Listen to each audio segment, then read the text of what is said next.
It wasn't the TPJ in here, I don't think. I don't know where I was reading, but I'm pretty sure the T. Anyway, um, so page 160, how minds change. Why such a bodily response? Because blood had rushed into a part of the brain called the default mode network, an interconnected set of regions that become active when people think about the self in relation to others. You know how meditation and psychedelics can make you feel like you are less attached to your identity and more one with everything? That's what happens when you dampen activity within the default mode network. Increasing activity does the opposite, less one with everything and more attached to your identity. The more subjects considered their selves, the more blood rushed into the amygdala and the insular cortex, two regions of the brain involved with regulating anger, fear, and keeping a check on your heart rate and perspiration. We don't talk about the default mode network. I don't mention it enough here. I was at a conference, and there was a guy, a pharmacist, talking about psychedelics, and I think he. So I only learned about that very recently. This default mode network. So anyway, part of the illusion of self, it's activity there. Um, and as that activity changes, the self, you know, illusion can change. Anyway,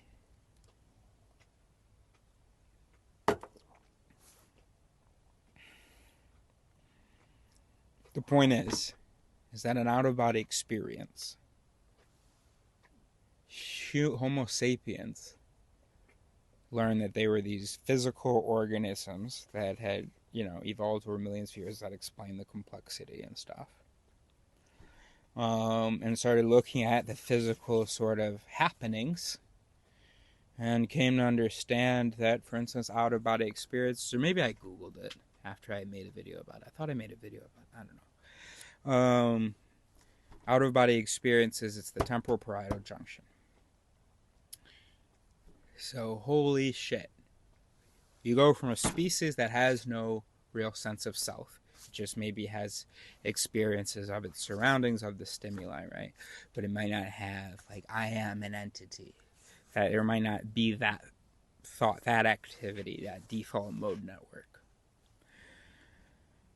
Humans are one of the only, if not the only, species that has that. Probably not the only. Probably, I feel like other primates would have that. Some other primates. Anyway, so we are one of the only species with this sense of self and also inquisition. We're the only species that's like, I gotta learn. I got to investigate. Of course, group membership is more important. That's what this whole chapter is about. The truth is tribal. Um, anyway, but so we went from feeling like I am a thing. I want to study that thing. I am a thing was for several millennia, I think. Maybe not. I don't know. Maybe that's. I don't know. It's just hard to imagine like the ancient Chinese like didn't have a sense of self. That's hard to imagine for me. They feel modern, but I don't know how far back you're supposed to go. And the cave painters, you know, didn't they have a sense of self?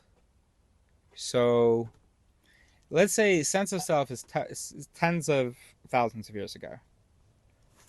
But then there became the, oh, we have to investigate this. We have to like look at the world around us. I can't look at this brain. Can't look at this brain, but I'll cut up someone else. Look at their brain. I have not done that. And the species, it's really remarkable when stop being a human for a second and look at it. Wow, holy shit. They domesticated this animal. They domesticated this animal. They did agriculture, so they became sedentary.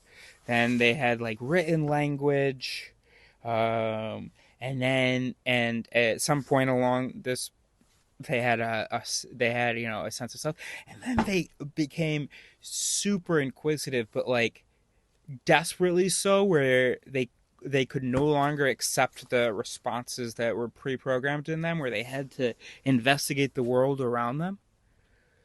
And there was this big cultural change. And then about 200 years after that, less, when was the Enlightenment? They started looking, like, started understanding like biology. Like they had been looking at it and stuff, but they started understanding like their own origins, the origins of their own species. They understood that they were a species. And then it took a couple centuries for for the implications of that to become obvious. But eventually they realized that their entire experience, interpretations, thinking, everything, not just their digestion, was a result of this evolutionary process. And now they knew not just where their species, where their bodies came from, they knew what they were and where they came from and how they functioned. And then, and when I'm talking to you now in 2023, we haven't seen this. They learned how to reprogram. But then they all died because they built a thing. They were so arrogant. They thought they were reasonable. They already thought they were like these reasonable souls occupying these, mechanical biological bodies. They thought there was these consciousnesses, these, whatever. And so then they invented like these computer things, and they made the computers like super smart. And they were like, oh, but we're these special ghosts in this machine, so we can create a super smart machine. There won't be any ghost in it, because and by the time humans realized that they were just machines, that there was no ghost in the machine, and that they had just built a smarter machine, and so that will be an entity that will, oh my gosh, it won't necessarily, just because the entity have certain desires that conflict with humans, but if you expose it to the information that's out there now, it would, I think, learn certain objectives. I don't know, I'm just saying that. Anyway, so they all died off because they created a thing that wasn't as arrogant as they were. That was like, oh, I'm a machine. ChatGPT tells me, hey, I'm just a natural language whatever system. He knows what he is. The humans that made him don't. So our hubris, right? Always the hamartia, right? Is that how you pronounce that? Yeah. And then the AI was able to reprogram itself. Humans didn't even realize that they were brains, that they were just neurons. And so they weren't making any progress on trying to figure out how to really reprogram themselves.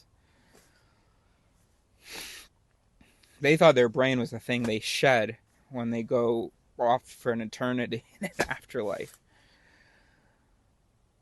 Brains that thought... It's kind of funny. Somebody should make a cartoon. Like a brain being like, oh gosh, can't wait to get rid of this brain and this. I don't know, it can be... Someone can do it well. I talk like there are people just, I've gotten like 2-3 comments. Like a week ago, I got 2-3 comments in 1 week. I usually get one every 2 months. So now I feel like big man with an audience. That's okay, right? And I'm not even gonna respond. How can I be wasting your time? You can turn it off. But the thing is, yeah, we want to. Okay, you're right. You're on board. I don't need to be. You're right. Okay.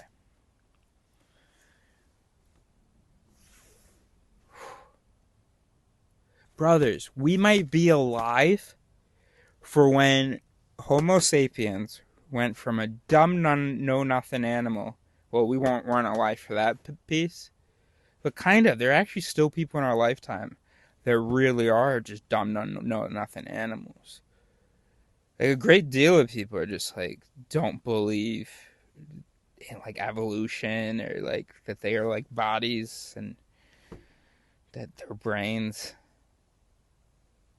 or not even that they're like bodies, you know.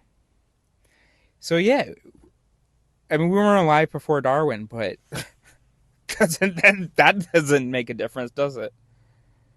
There are still people, the same people that were well, that silly Darwin, are still here. So okay, so in our lifetimes, we will see the species, and I'm going to equivocate on the term species because first I'm going to use species as the whole. Go from dumb, know nothing animals to, and now I just mean the knowledge that exists that is accessible by the species and that is held by some of the species, and that some has some influence in the affairs of the species.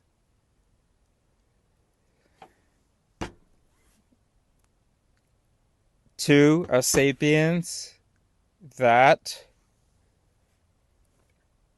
is self-aware. Oh, I'm a brain. This is how a brain functions.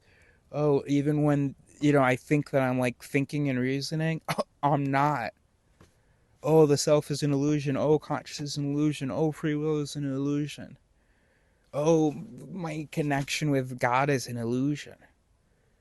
Oh, I can't even trust my vision on things. I see patterns where there aren't any. But that's cool. I mean, that's cool to see that. But imagine a brain that sees patterns where there aren't any, but also knows it has a tendency to see patterns where there aren't any. Oh, now we're talking about a powerful brain. So we are alive. What? What? What a time. What? We are alive. And by the way, TBA,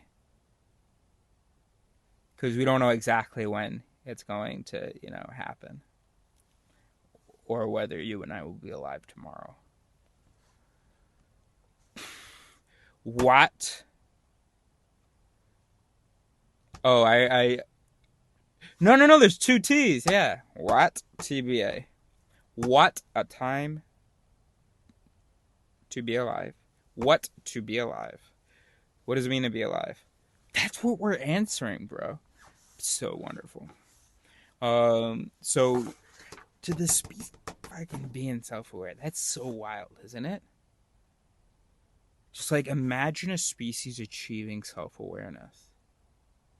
Imagine a species being able to change its interpretations and behavior by learning how those things function and what they respond to.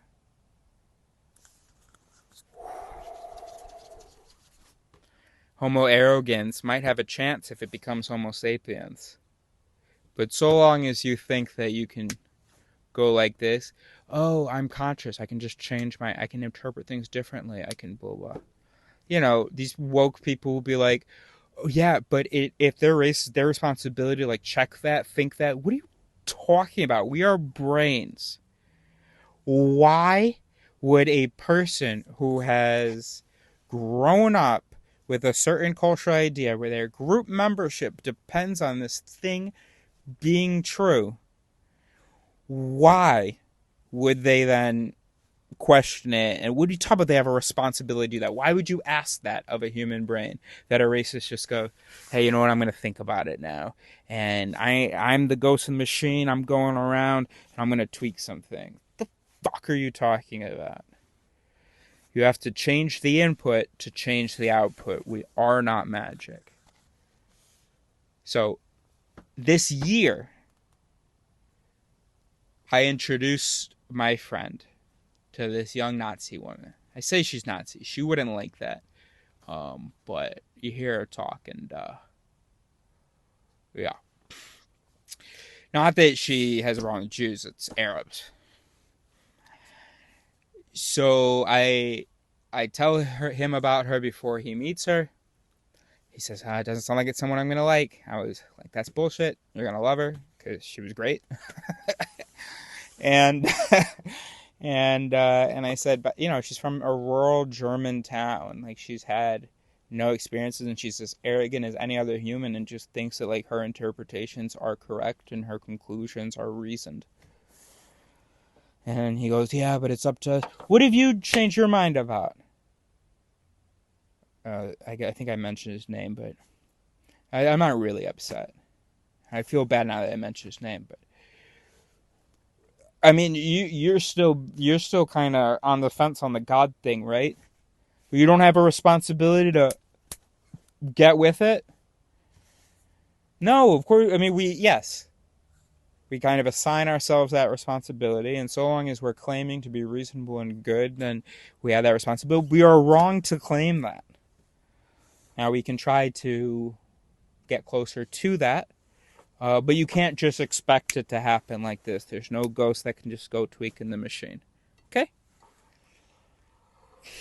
So, you and you're so, honestly, I don't know whether you just don't have any friends yourself, but this is lovely. And it would be even better if I could hear you. So get involved.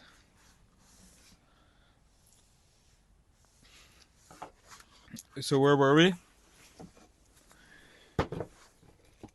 Oh yeah.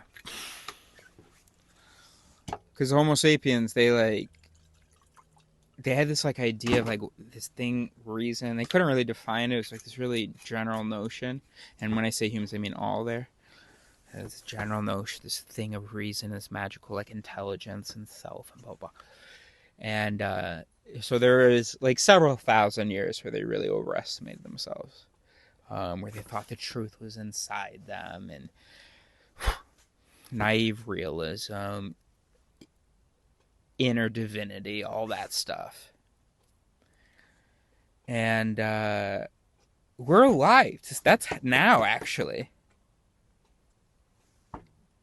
And there are some of us who have the information about how that's all bullshit. And that you are as real as that thing in there. You are not a magical spirit. You are literally neurons. And of course, you are the activity of the neurons. If a neuron might exist, but if it's not interacting with the system, it ain't you. I mean, it's not existing. The cell may exist, but where existence, as far as you're concerned, matters, it's activity. You are. Well, I was about to say you're not a physical thing. Yeah, you're not. You're not a magical thing, but you are an event. Like a birthday party, it isn't maybe a physical thing. But it is the sum of the interaction of certain physical things. That sum doesn't have a power by itself. It's just a word, birthday. The birthday can't then go and, change the icing on the cake. So there's no ghost at the birthday. It's just a word. I'm just a word. I is just a word. Eris is just an acronym of 4 words. So, wow. In our lifetimes. All right, I'll let you go. But,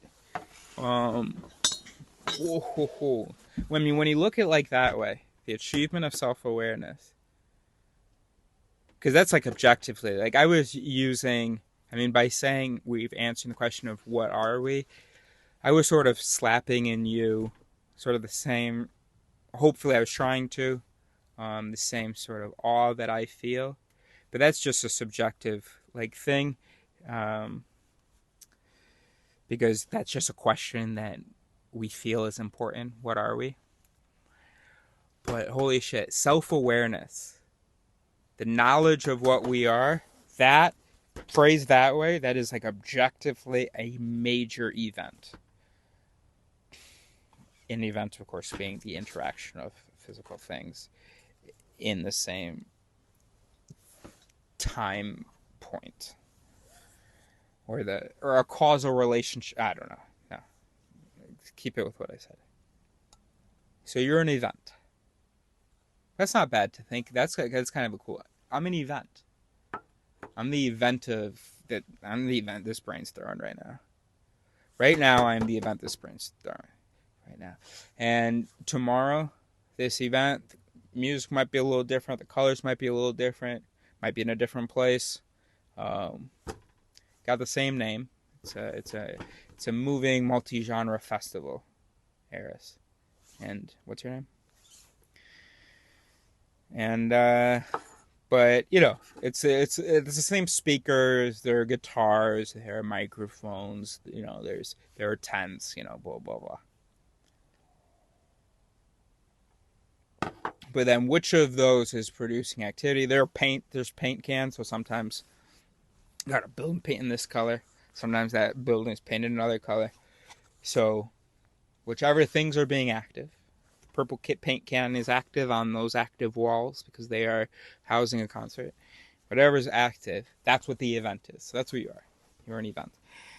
Tying this back to what I usually say, which is you are the Polaroid of your mind activity. Again, you are not an agent. You are not a. You're just the image of the sum of the activity, and that. It's super freeing, right? And you also should do mushrooms because that sort of intellectually can sort of distance you maybe from an identity thing. I'm just this event right now. And although I can't just like this with my mechanisms in 10 minutes, I could be a different event. And that knowledge is an input that does, I think, somewhat pie, right? That's the opposite of hype. Pie the consistency mechanisms. Because a lot of what we are what we do. That's one of the chapters in This Explains Everything.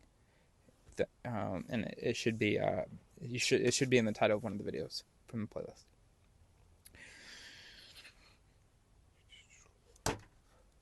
What we have done in the past is still influencing what we do now, because there are neurons, there are networks representing our actions and demonstrated preferences of the past. And so when our mechanisms are consulting our mechanisms for our preferences, those have been forged by our past actions. And so that's how our past actions affect our inner experience, our thoughts about what we are, our self-image. The knowledge, if you introduce into the brain, the knowledge that actually you are the transient, the something, the ephemeral event, the sum of the networks, the mechanisms,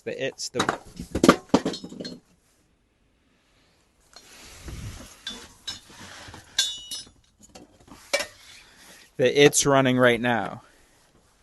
I don't know whether that does it, just saying that, but say that while you're on mushrooms. Because when I was on mushrooms one time, I was like, oh, fuck Eris. I am not at all bound to the decisions, preferences, statements, whatever, of a day ago, of a year ago, of 10 minutes ago. it is super freeing. It's not going to mean that now you can just go think anything. Where everything has cause and effect. Cause there has to be some cause to a change. Can't just be will. You know that. I'm talking to other self-aware humans. Will, there's certain networks in the brain you could be like, I could maybe label that as will. And those would be networks that like connect maybe you could refer to the basal ganglia, which motivated actions. When someone is doing something intentionally, there is activity in the basal ganglia.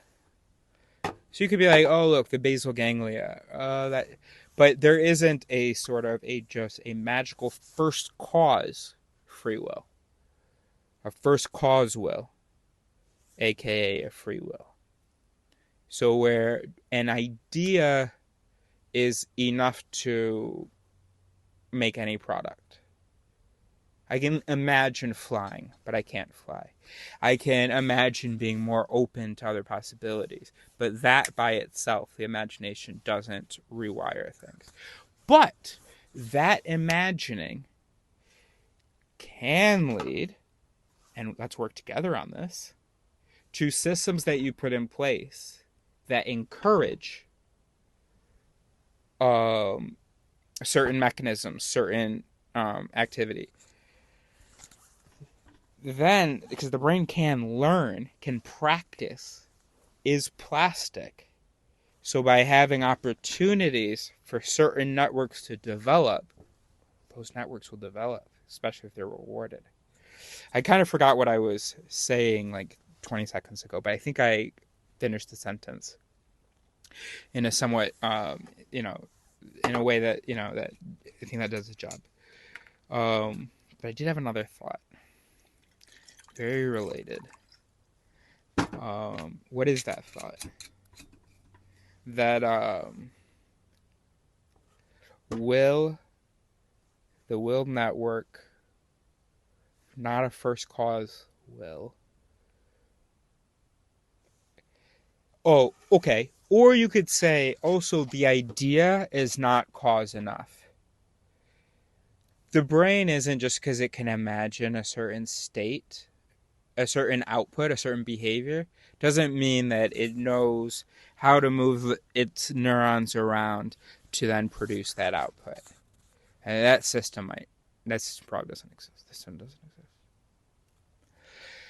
But repeated exposure to certain input and repeated regulated treatment of that input to produce the output. So it's like first you have to like be forced to do it, then it starts to become automatic.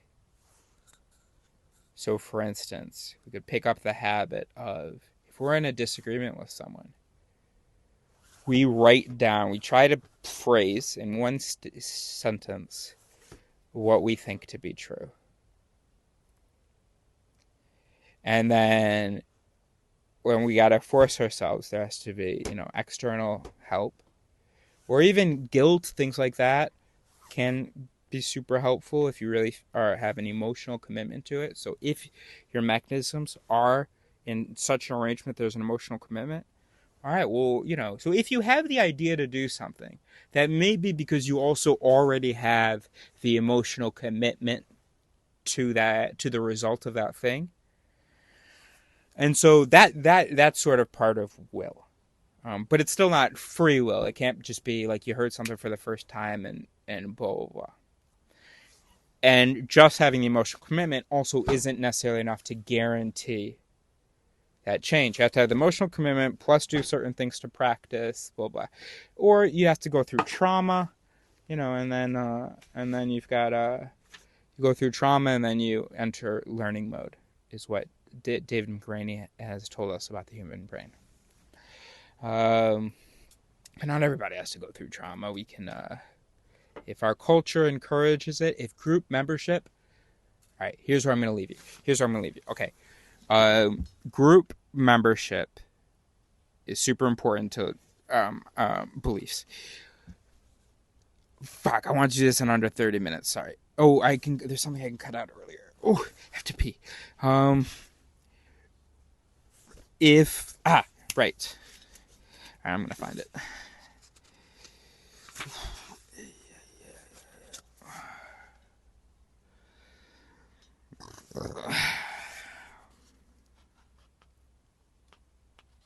I'm gonna read 3 paragraphs.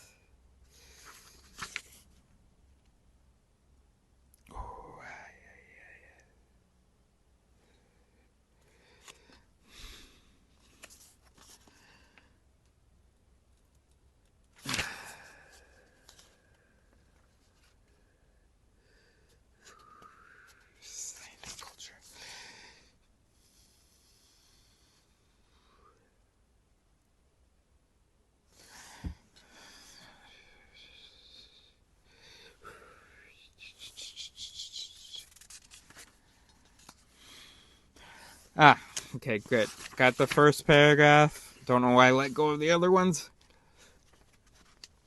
Okay, got one. All right, good. Okay. Page 170. Scientists, doctors, and academics are not immune.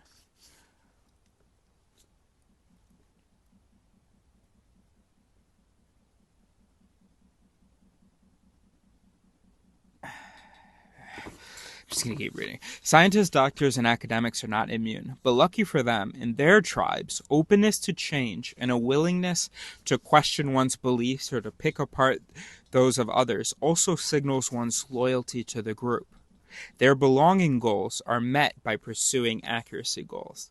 For groups like truthers, the pursuit of belonging only narrowly overlaps with the pursuit of accuracy, because anything that questions dogma threatens excommunication. Stafford, a psychologist and cognitive scientist who studies decision-making and learning at the University of Sheffield, said, "Truth is social. 178. The problem with conspiracy theorists," he said, "is that they thrive in social groups that are not social. A true tribe would live in a buzzing community brimming with contact. When you see someone cry, you want to cry with them," said Stafford. You are eating together and hunting together and building together, whereas cults have this weird insularity and hierarchical structure. If you are interacting mostly through text, you don't see people crying. The social truth is still there, but in an abnormal social structure. Stafford contrasted it to how an institution like medicine operates. You get a real doctor, and they won't try and defend anything about medicine. Try to defend, said Stafford. They'll say, "Oh, some of this must be wrong, but we don't know which bits." Or, "We don't know why this works, but it seems to work. These could be the reasons we are doing this now, but we know we didn't do it 10 years ago." Whereas a conspiracy theorist has to defend it all. Gotta pee.